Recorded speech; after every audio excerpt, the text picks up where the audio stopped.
নিজেকে সস্তা করতে না চাইলে এই 6টি কথা মনে রাখুন। সবাই আপনাকে সম্মান করতে বাধ্য হবে। নাম্বার 1, এক কথাতেই সাথে সাথে সবকিছুতে রাজি হয়ে যাবেন না। কেউ কিছু বললে অথবা চাইলে সাথে সাথে বলবেন আমি চেষ্টা করে দেখছি। এই চেষ্টা শব্দটা ব্যবহার করবেন।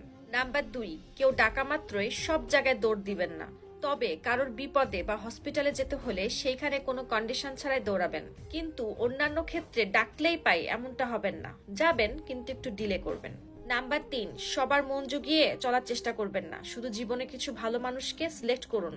মনে রাখবেন, একটা মানুষ সবার কাছে ভালো হয় না। কিছু মানুষ আপনাকে খারাপ বলবেই, আর আপনি কখনো সবাইকে খুশি করতে পারবেন না। নাম্বার 4, আগ বাড়িয়ে কাউকে উপদেশ দিবেন না এবং কারোর সংসারে নাক গলাবেন না, তাহলে কিন্তু নাক কেটে যাবে। নাম্বার 5, ঘন ঘন বন্ধু বান্ধব এবং আত্মীয়দের বাসায় যাবেন না, তাহলে প্রাপ্তির নেশা কেটে যাবে। প্রথম দিন যাবেন পোলা মাংস খাওয়াবে, দ্বিতীয় দিন যাবেন চা খাওয়াবে, তৃতীয় দিন যাবেন 1 গ্লাস পানি দেবে, তারপরের দিন যাবেন আর কিছুই দেবে না খেতে। আপনার ভ্যালু কমে যাবে।